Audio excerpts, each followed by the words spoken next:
ये मैंने सारी डाल के मिक्स कर दिए चमचे की मदद से। बाज़ लोग इसको बॉईल करके और इसको निचोड़ के बनाते हैं, लेकिन हमारे यहाँ इसको बग़ैर बॉईल किए बनाते हैं। अब इसमें मैंने हस्बे ज़ायक़ा नमक डाल दिया है। अगर आपको मिर्चें कम लगे तो आप अपने लिहाज से डाल सकते हैं। हस्बे हमारी धुली हुई कटी हुई रखी हुई है। अब हम इसमें बिस्मिल्लाहिर्रहमानिर्रहीम, अस्सलामु अलैकुम।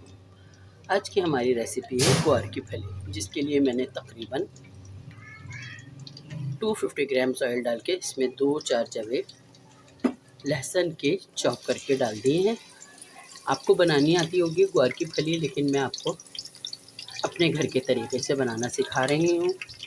सब जगह ही पकती है, तकरीबन सबके अलग अलग तरीक़ेकार होते हैं। मेरा तरीक़ेकार ये है।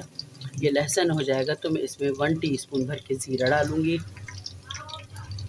जैसे ही ज़ीरा थोड़ा खुशबूदार गोल्डन हो जाता है तो मैं इसके अंदर 1 टीस्पून भरकर ज़ीरा डाल दूँगी।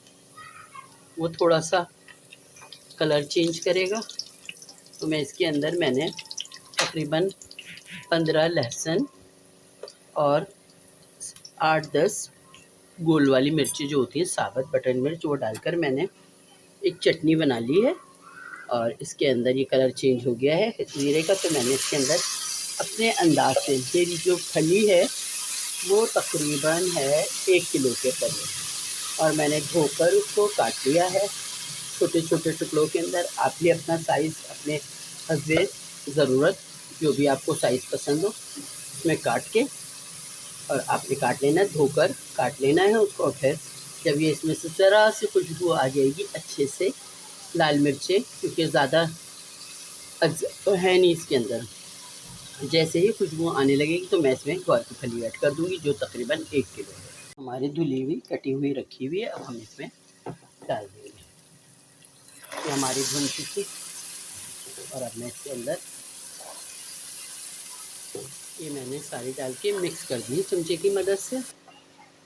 बाज़ लोग इसको बॉईल करके और इसको निचोड़ के बनाते हैं, लेकिन हमारे यहाँ इसको बग़ैर बॉईल किए बनाते हैं। अब इसमें मैंने हस्बे ज़ायक़ा नमक डाल दिया है। अगर आपको मिर्चें कम लगे तो आप अपने लिहाज से डाल सकते हैं हस्बे ज़ायक़ा। मेरे यहाँ तकरीबन 15 छोटी वाली गोल मिर्च थी और 15 ही लहसुन के जवे थे, और 5 लहसुन के जवे मैंने काट के डाले हैं इसमें, मतलब बघार के अंदर, जो इसका मैंने बघार तैयार किया है। नमक मैंने हस्बे ज़ायक़ा डाला है, आप भी हस्बे ज़ायक़ा और अपने मुताबिक डालिएगा। अगर आपको मिर्चें ज़्यादा पसंद है तो आप ज़्यादा हरी मिर्चें भी डाल सकते हैं।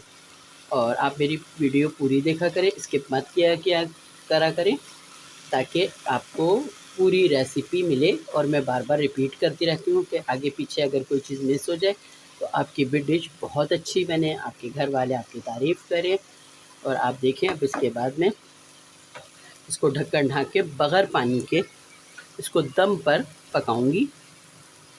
और अगर आपको मेरी वीडियो अच्छी लगती है तो आप चैनल को सब्सक्राइब करें, लाइक करें, वीडियो को फैमिली में और फ्रेंड्स के अंदर शेयर करें, और बेल आइकन को प्रेस किया करें।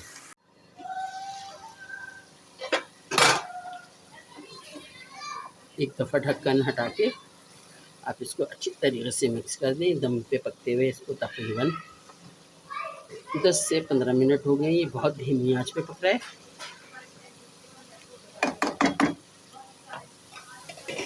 आप देखिए इसका ऑयल सेपरेट हो गया है। इसमें ऑयल भी थोड़ा कम ही डलता है, इतना ज़्यादा नहीं डलता है। ये बिल्कुल रेडी हो गई है। हम इसको लीमू के साथ इस्तेमाल करते हैं। जब हम इसको खाएंगे तो हम इसके साथ लीमू रखेंगे। बहुत अच्छी बनती है ये बग़ैर उबाले हुए। आप ज़रूर मेरी रेसिपी को ट्राई कीजिएगा, मुझे अपना फ़ीडबैक दिया करें, ताकि मुझे पता चले कि आपको मेरी रेसिपी कैसी लग रही हैं। देखें, आप इसका लुक देखें, इसका टेस्ट तो आप खुद जब बनाएंगे तो ही मज़ेदार बनेगा। आप देखिए, ये हमने डिश आउट कर दिए। आप भी ज़रूर बनाइएगा। और ये मिर्चें मैंने ऐसे बनाई हैं कि इसके अंदर मैंने ना सिर्फ बीच में से चाक करके इसके अंदर नमक भर दिया, और उसको मैंने चूल्हे के ऊपर सेक लिया। और जब ये गरम गरम सिक गई तो मैंने इसके ऊपर सरसों का तेल कच्चा डाला है। ये बहुत ज़बरदस्त मिर्चें बनती है। आप भी बनाइए, कभी दिल ना चाह रहा हो कुछ खाने का तो ये मैंने अलग से और बनाई है इसी के साथ खाने के लिए, तो आप भी ज़रूर बनाइएगा, आपको भी बहुत अच्छी लगेगी। कभी कभी दिल चाहता है ना कुछ ना खाने का, तो आप अमूमन बच्चियाँ और घर में जो लोग होते हैं वो अक्सर मुँह का जायका बदलने की वजह से सिर्फ इनको अपने नमक लगा के भर के हल्का सा और इनको सेक लेना है चूल्हे के ऊपर, हल्की आंच के ऊपर। और ये फिर ऊपर से गरम गरम सरसों का तेल डालना। इजाज़त चाहती हूँ, अपना भी ख्याल रखिएगा, दूसरों का भी। अल्लाह हाफ़िज़।